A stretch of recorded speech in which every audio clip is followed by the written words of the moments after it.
Cleaner Asia is an international NGO, next slide, that works towards better air quality and livable cities. And we provide interventions in various sectors like transport and energy. Next slide.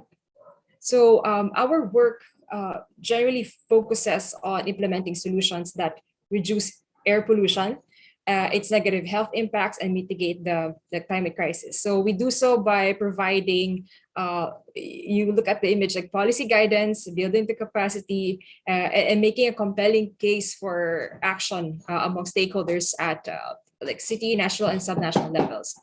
So I talk about these because our experience in the fuel economy baseline and policy development brings us back to these pillars, no? So information, engagement, capacity, and policies, no?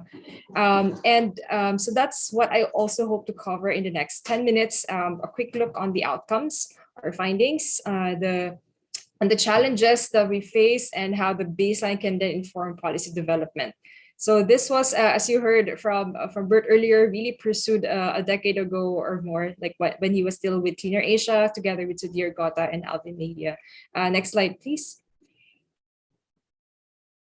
This is a Philippine road. Now, I just want to show this to you, so you have a bit of context, like, oh, how is it like in the Philippines? What is the road looking like? And I hope that from this image, you will have a bit of an idea, like the types of vehicles already entering the Philippine market. No, next slide. So we'll jump right into it. The average in the Philippines, we did this like a decade ago.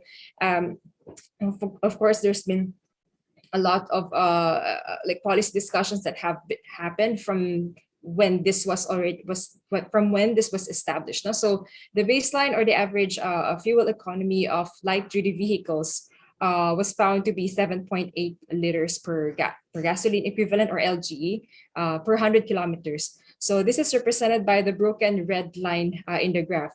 If you're used to kilometers per liter language, then that's roughly around 12 or 13 km per liter. No?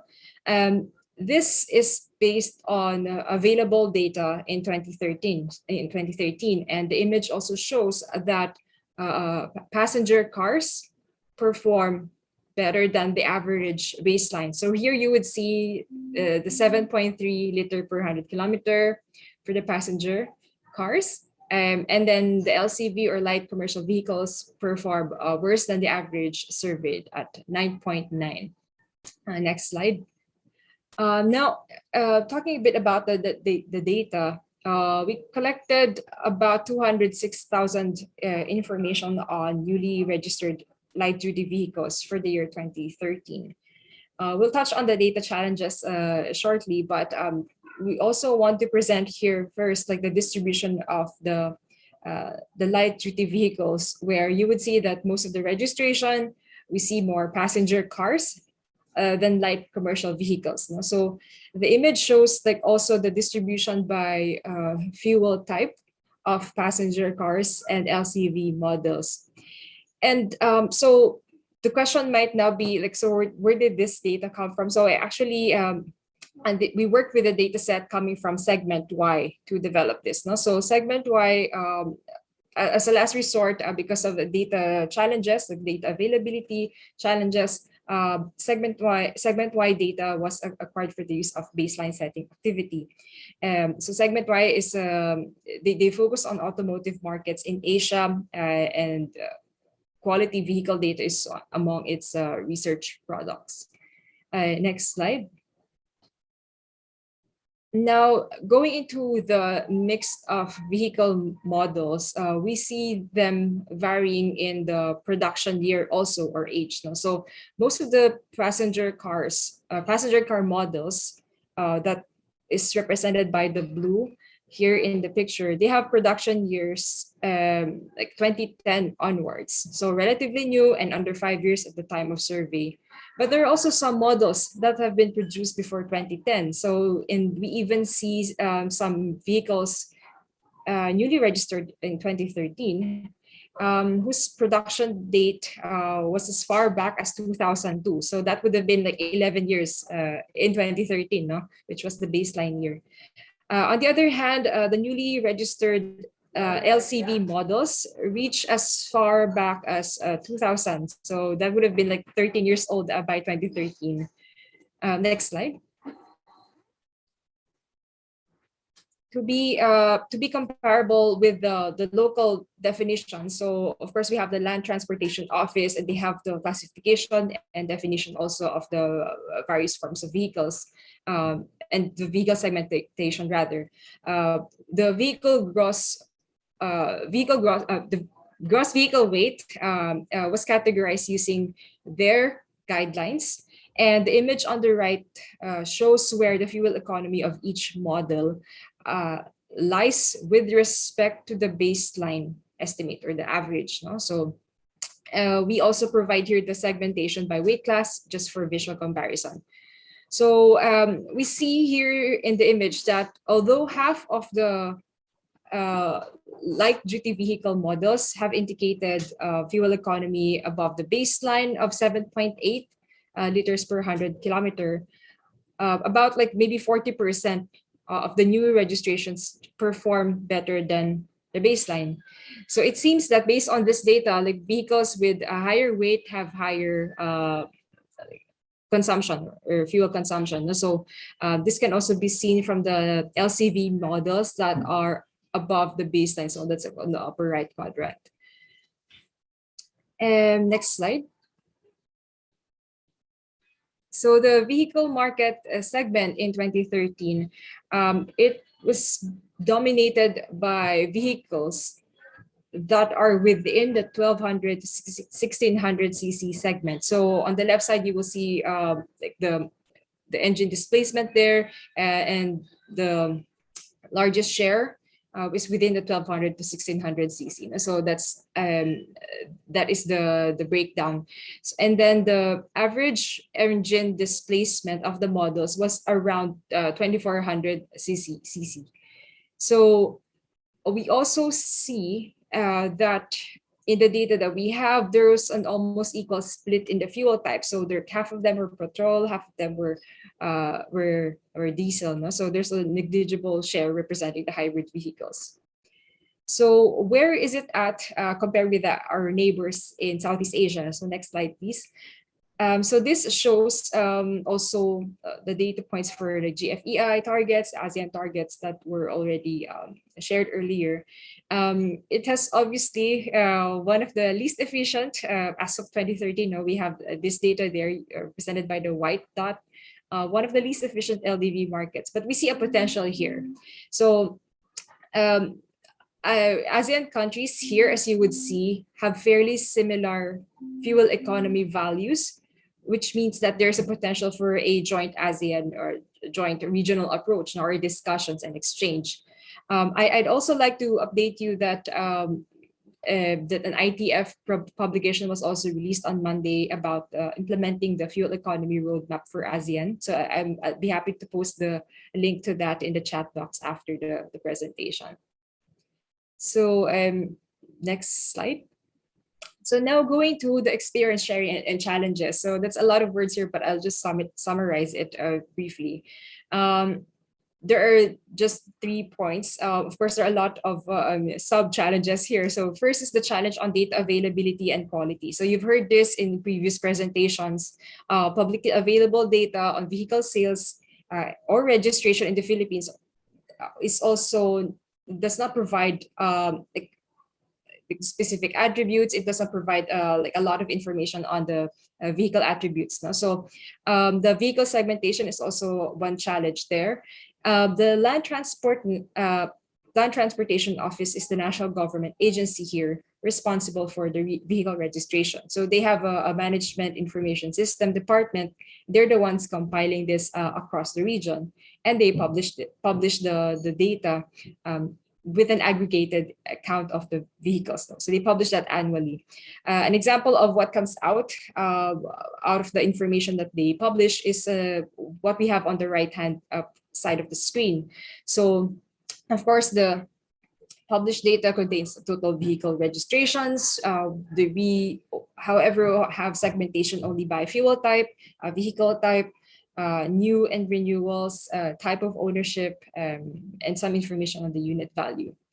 The second is so related to the data quality and availability is of course there's still a need to look for alternative data sources. As you have heard in previous presentations, there are different uh, approaches now that people are looking at, the government agencies are looking at to get the information required for this exercise and for this baselining development. No, so there are challenges there in obtaining also from other stakeholders like private sector sources, like the car manufacturers and importers. No, the second relates to the stakeholder engagement and capacity. So of course, the capacity and awareness of various government agencies and other key stakeholders, if they're not aware about like the fuel economy discussions, they're also not sure like what are the technical needs if we are going to be monitoring this annually. So how do we improve the systems that we have or infrastructure that we have? Aside from that, like tweaking and doing the analysis itself will also take time, no, for the different agencies to really pursue annually. So there's a bit of capacity building that's really needed in this arena. The last is also related to the first, is like the uncertainties based on local markets. What are the different challenges still that we are not seeing in data. So sometimes these are also not presented in data formats, right? Like the gray market or unregistered vehicles. There are some complexities also that are perhaps similar or are being faced by different developed or developing economies.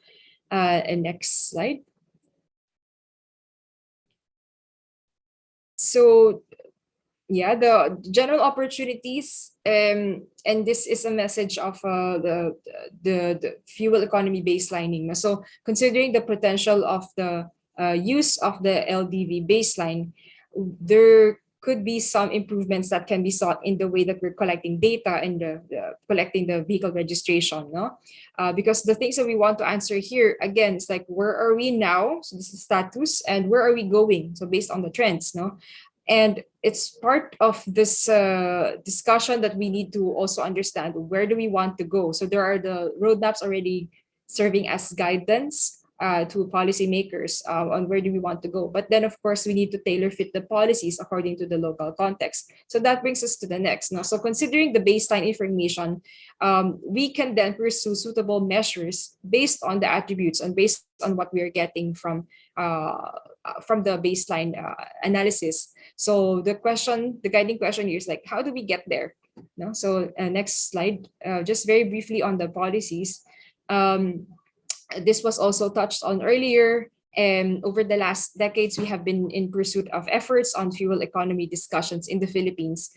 So fortunately, the energy efficiency and conservation roadmap was already developed, and the law has already been passed. Next slide. So just briefly on the informing for policies, again, discussions began years ago. The roadmap and the law was already there. Fortunately, it was in 2019 that the law was, the Energy Efficiency and Conservation Act was signed into law. So that actually requires the policies to be formulated for energy consuming products. So that includes the road transport vehicles. So we have been continuing the consultations about this over a decade. And I believe there will be more discussions on this after the lunch break. Next slide. Maybe I'll skip this also. Next slide. All right. So there's also something. It's also something that I want to touch on very briefly. The fiscal instruments. Bert had also already mentioned this in his presentation earlier, that in the Philippines we also pursued and worked with the Department of Finance in linking the fiscal policies and linking it with how we're going to be improving the overall fuel economy of transport in the Philippines. So we have also published a policy paper on promoting fiscal policies to improve fuel economy in the Philippines. So we'll also link that. We'll also send a link after this presentation. So yeah, but again, with the next slide, with the implementation of the tax reform, the vehicle excise tax actually in the Philippines now it follows a four-tier tax structure. So the new vehicles and the new price bracket. So it does not really include fuel economy in the taxation. We don't have it yet in the taxation, so that is something that we want to continue to pursue. That's what we want to continue to work on, and we of course support the government's taxation reforms, and we support the utilization of a portion of the revenue from the automobile and fuel excise tax to fund transport projects. But then, of course, the most optimum reform should then extend beyond the price-based excise tax, no? And should be inclusive of fuel economy. So just very briefly, like some lessons that we have from these interventions are summarized on the screen. Generally, we are looking at this from in three areas. So first is the government intervention and leadership, where we see the need for interagency coordination for improving like the registration data, annual monitoring, formulating and adjusting policies.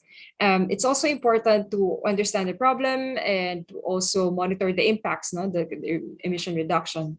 Part of this is the stakeholder engagement and capacity, which I also briefly talked about earlier. There is because implementing fuel economy can substantially reduce carbon dioxide emissions. So if you will go through this paragraph here, you would observe like there are a lot of stakeholders involved here, and often the stakeholders are also unaware where they fit in the decarbonization agenda or in the pursuit for energy efficiency. So there's still some support required for technical capacity building. And then that brings me to the next point. So that's the kind of the multi-stakeholder collaboration that's needed for us. It's also needed. We also need to think about like how is the industry coping and growing? How are the communities responding and commuting? Who needs support in this transition or in this policy development process? I also touched on the public awareness here, because now when we talk about the policy making, then we think about like how this will be received by the consumers. No, so consumers are often will not be able to make the link between excise tax or a fuel economy. So what are the different measures to ensure that the policies are accepted by the general public? Will consumers will they eventually buy a smaller vehicle or somewhat more efficient vehicle because of the policies involved? Or what are the different nudges then that we can look into to really support this transition?